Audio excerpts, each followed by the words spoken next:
Olá pessoal, tudo bem? Para quem não me conhece, meu nome é Soraya, eu sou psicóloga e hoje eu gostaria de falar com vocês a respeito do transtorno de personalidade limítrofe, também conhecido como transtorno borderline. Então, definido por distúrbios na área afetiva, cognitiva, comportamental, relacional, interpessoal.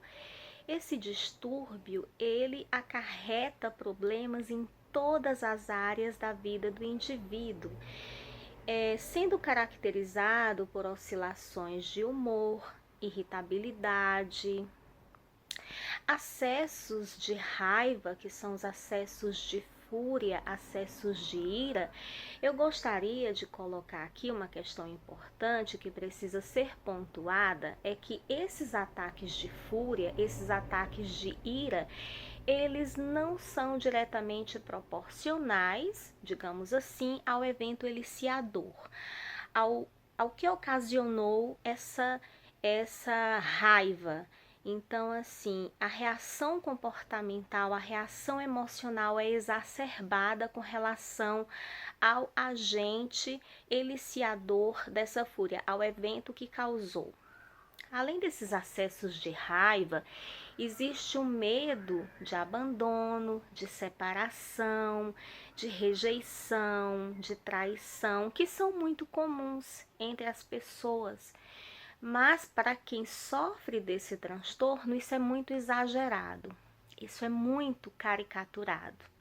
Além disso, a incerteza com relação às coisas da vida, as crises existenciais, que eu também digo que são concernentes ao ser humano, mas que no caso é bastante exacerbado no borderline. Então ele tem dificuldade em tomar e manter decisões, em saber qual é o seu lugar, o seu espaço nesse mundo, o que fazer, quais são as suas metas, os seus objetivos.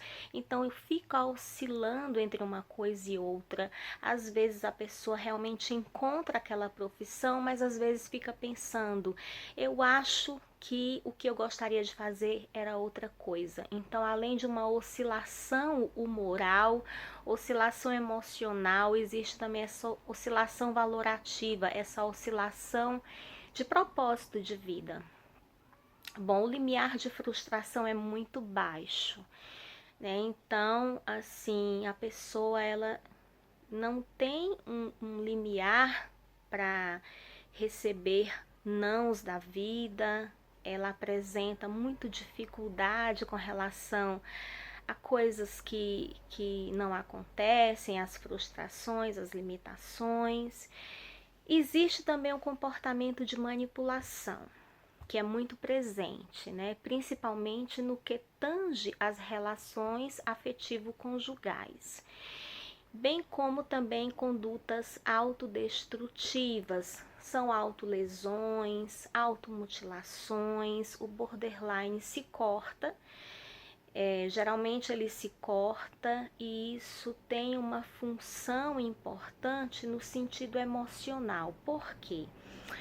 Assim, o corte no borderline seria mais ou menos no sentido de uma materialização de uma dor emocional profunda que eles apresentam. Então, eles passam a se cortar para que a partir dessa visualização, dessa materialização, eles tivessem um alívio dessa dor que é muito profunda, que é muito contundente. Então, só que esse alívio ele é temporário, o alívio dessa angústia não se prolonga, e daí vem outros cortes e mais outros cortes. O índice de suicídio é altíssimo, sendo por conta dessa questão dos cortes em si, bem como também com relação à ideação, a achar que a vida não vale a pena ser vivida. A pessoa tem essa labilidade emocional, então no momento de pico, que ela tá no momento feliz, ela passa para um momento de depressão, né? Eu falo sempre que o borderline ele passa de um céu tempestuoso a um céu ensolarado, de um momento para o outro, num curto espaço de tempo. A vida de borderline é uma verdadeira montanha russa emocional, cheia de altos e baixos, de pico e depressão. E isso assim, de um momento ao outro. Então, o que significa o termo borderline? Borderline significa estar na borda, na linha de fronteira, em uma condição limítrofe entre a neurose e a psicose. O que caracterizaria, né? Eu falei um pouco das características, mas antes eu gostaria também de falar um pouco sobre a questão da incidência. Atinge 3% da população mundial, numa proporção de 7 mulheres para 3 homens. Essa incidência, essa prevalência em mulheres, ela estaria mais ou menos assim diretamente relacionada com questões hormonais, né? Porque a mulher, ela tem essa oscilação hormonal que é natural durante o ciclo do mês. E outra questão interessante é esse distúrbio, ele aflora, ele se rompe exatamente no final da adolescência para o início da idade adulta. Então é onde as placas epifisárias se fecham, os hormônios sexuais afloram. Então está muito relacionado com essa questão hormonal. E como a mulher tem muita oscilação hormonal, talvez seja por isso. Não existe nenhum estudo conclusivo que possa garantir que essa seja a razão. Também existem algumas outras questões que são colocadas, como questões culturais, para explicar essa incidência e essa prevalência. Mas nada é conclusivo. Bom, sobre as causas. O que é que causa? Quando nós falamos em transtorno, não existe somente uma causa específica, não existe somente um único fator. O fator genético, ele é fundamental, né? Ele é fundamental. Mas também existem fatores neuroquímicos, fatores neuropsicológicos, os fatores ambientais. Os fatores ambientais, eles são muito importantes no borderline. Por quê? Porque no caso, o borderline, ele geralmente tem uma história de vida muito tumultuada, muito cheia de traumas, de situações mal elaboradas, de coisas que não foram bem ressignificadas. A gente poderia colocar aqui lutos que foram mal elaborados, situações traumáticas, perdas, separação conjugal dos pais, criação em um ambiente muito hostil, onde a criança ela sofreu abusos, maus tratos, negligência. Então, assim, quando a gente... E o bullying, ele assim, aumenta muito a incidência de que isso ocorra, de que a pessoa ela desenvolva o transtorno de personalidade borderline. Interessante lembrar da questão do bullying, do abuso sexual e do bullying. Bom, como eu estava falando antes, né, com relação assim a essa questão das perdas.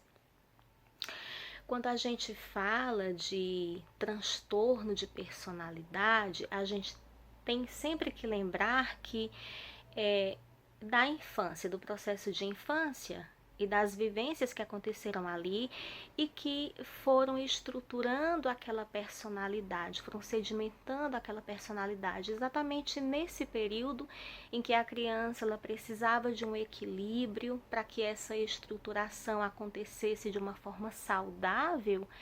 Então aconteceram processos traumáticos aí, esses que eu falei, que eu relatei.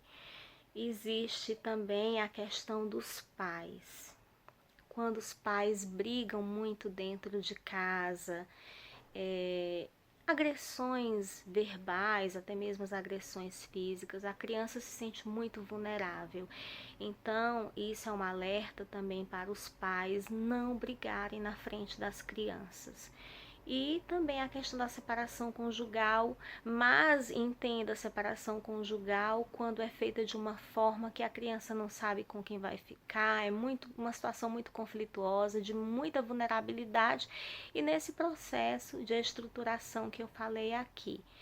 Então, assim, uma outra questão do borderline muito interessante é se envolver em situações de risco.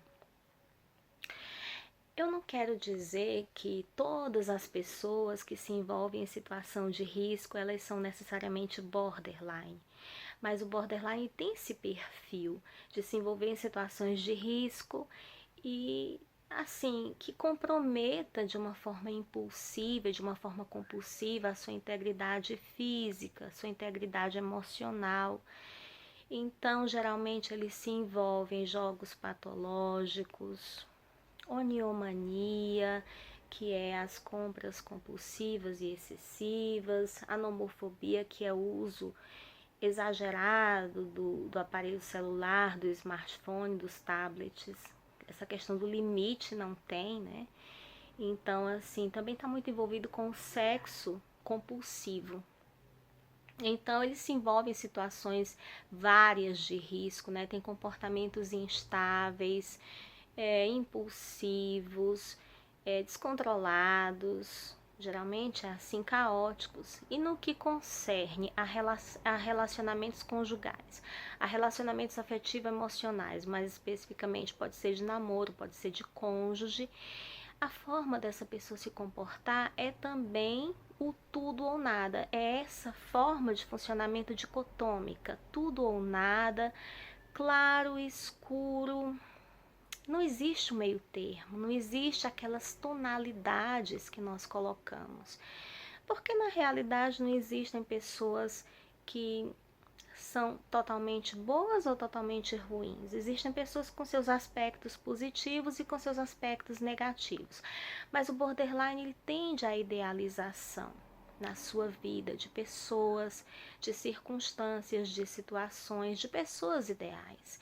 Então, geralmente a pessoa pode falar que encontrou o homem ou a mulher da sua vida, aquela pessoa ideal, ela se apaixonou por um anjo que caiu do céu, que veio salvar a sua vida e que é a melhor pessoa do mundo e que não pode viver sem aquela pessoa. E por causa de uma pequena frustração ou um pequeno desentendimento nesse relacionamento, a pessoa passa a ser a pior pessoa do mundo, a pessoa mais desonesta, horrorosa, complicada, enfim, né? Então passa de um extremo ao outro extremo, de uma pessoa muito boa para uma pessoa muito ruim. Uma pessoa que veio salvar a sua vida para uma pessoa que veio para destruir a sua vida. Então, é muito importante que o borderline, num processo psicoterapêutico, ele aprenda a lidar tanto com a questão da impulsividade, quanto com a questão da idealização de pessoas e situações. Também aprender a lidar com compulsões, com esse pensamento muito dicotomizado, ter estratégias de enfrentamento para lidar também com relacionamentos interpessoais, mas não somente no que concerne a relacionamentos afetivo-conjugais, porque também nas relações fora, tipo nas relações de amigo ou em outras relações, existem também alguns problemas. Por exemplo, se tem um grupo de amigos que está ali reunido, falando, conversando, o borderline tem a tendência de pensar que as pessoas estão falando dele. Ou se elas estão rindo, tá rindo de mim. Ou então, se estão fazendo alguma coisa, é um complô contra mim. Então existe essa questão assim, sabe? Estão rindo de mim, estão falando de mim, é um complô contra mim, é uma coisa assim, realmente entre a neurose e a psicose, né? Porque é um sintoma psicótico ter certeza que a pessoa está rindo de você. Ninguém vai ter certeza de que alguém está rindo de alguém. Pode até ser que seja, mas ter certeza absoluta ninguém tem. Então é uma questão realmente que complica as relações de um modo geral. né? Então, é isso. Eu espero que essas explicações, que essas colocações que eu fiz a respeito de características, de sintomas, de perfil de personalidade também, elas possam ter contribuído um pouco para esse conhecimento do que é o transtorno de personalidade limítrofe, que é pouco esclarecido, pouco elucidado, mas que muitas pessoas sofrem. Esse vídeo ele não tem a finalidade de proceder a nenhum diagnóstico. Caso as pessoas se identifiquem com algumas coisas que eu coloquei aqui, com algumas questões que foram abordadas aqui, é importante que ela busque uma ajuda profissional para que ela busque um tratamento e comece um tratamento para que ela possa desenvolver estratégias eficazes, estratégias importantes para lidar tanto com essas distorções cognitivas, quanto para lidar melhor com os seus relacionamentos e com a sua vida de uma forma geral. Bom, eu deixo para vocês um grande abraço e até uma próxima vez. Tchau, tchau.